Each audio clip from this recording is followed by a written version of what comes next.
Food labeling requirements. This seminar will be focused on FDA requirements, and the intention here is to educate you on all of the various federal labeling requirements from an overview standpoint. If you are concerned about state wholesale food labeling, or your county or tribal health department, or the Montana DPHHS, they can help you. There are several good online resources that can prepare your labels, including your nutritional analysis. I encourage you to use them if you wish. But please remember that you are still ultimately responsible to ensure your labels are in compliance. I get asked a lot about FDA pre-approval for labels. The FDA does not pre-approve food labels. However, the FDA is responsible for assuring that foods sold in the U.S. are safe, wholesome, and properly labeled. This is true regardless if the foods are produced in the U.S. or in foreign countries. In general, food labeling must be honest and easy to read and understood by the consumer. In terms of federal law, the FDA legal responsibilities arise from the Federal Food, Drug, and Cosmetic Act and the Fair Packaging and Labeling Act. Also, the Nutrition Labeling and Education Act that requires most foods to bear nutrition labeling and that the labeling complies with specific requirements. So, general food labeling requirements. Labels must be placed on the PDP, the principal display panel. The PDP is the front portion of the label panel that is most likely to be seen by the consumer as they are facing your product. The PDP label must contain the statement of identity, or name of the food, and the net quantity statement, or amount of product in the container.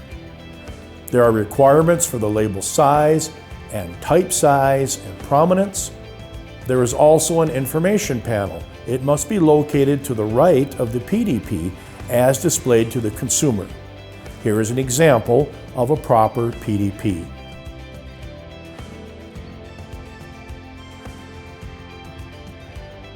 Information panel labeling.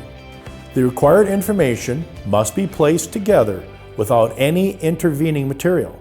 This label statement must include the name and address of the manufacturer, packer, or distributor. Also, the ingredient list, nutrition labeling, and any required allergy labeling.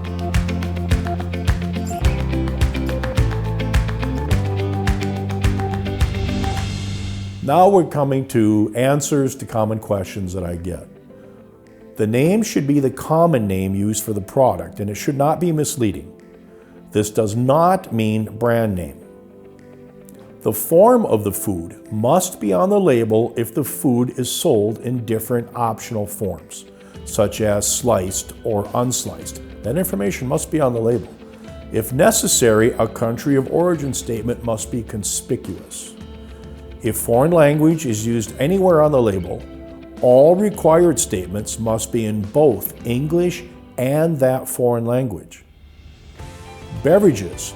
Beverages that purport to contain juice must declare the percent of juice. Purport encompasses label statements, pictures, taste, or any other kind of indicator that the product contains juice.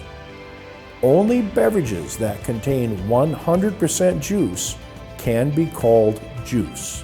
Apple cider is juice. Juices made from concentrates must state that fact. Net quantity is the amount of food in the package. It can be expressed in terms of weight, measure, numeric count, or fluid measure if it is a liquid. Water is usually included, but packaging materials adding to the weight of the package are not. Food labels must show contents in both metric and U.S. customary system, ounces and liters. Ingredients must be listed in descending order of prominence. If a product is generally prepared by the consumer through the addition of water or some other foodstuff, the nutritional labeling requirements apply only to the packaged food itself, not the additional ingredients. FDA has not stated how a company should determine the nutrient content of their product for labeling. But the company is responsible for the accuracy and compliance of their label. Generally, third-party services with extensive databases are the best way to determine your product's nutrition labeling. The FDA does not maintain a nutrition database, hence the need and the use of primarily these third-party labeling companies. Nutrition label exemption for small business is a thing. There are exemptions for nutrition labeling requirements based on the average number of full-time equivalent employees a company has and the number of units of products sold in the U.S.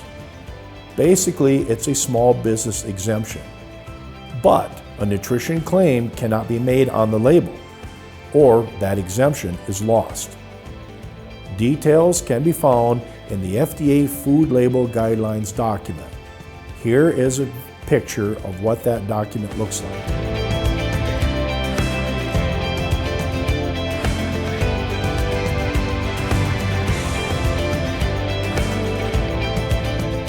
Point of purchase materials. This comes up often. They are considered labels. All requirements apply to them.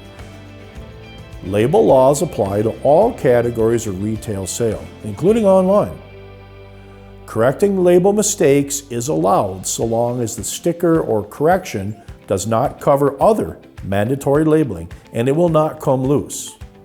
FDA again does not approve labels.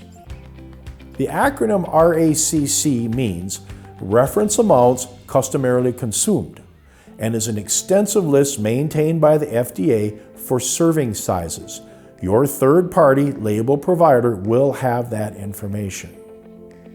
Lastly, Best By and Used By statements are not FDA requirements.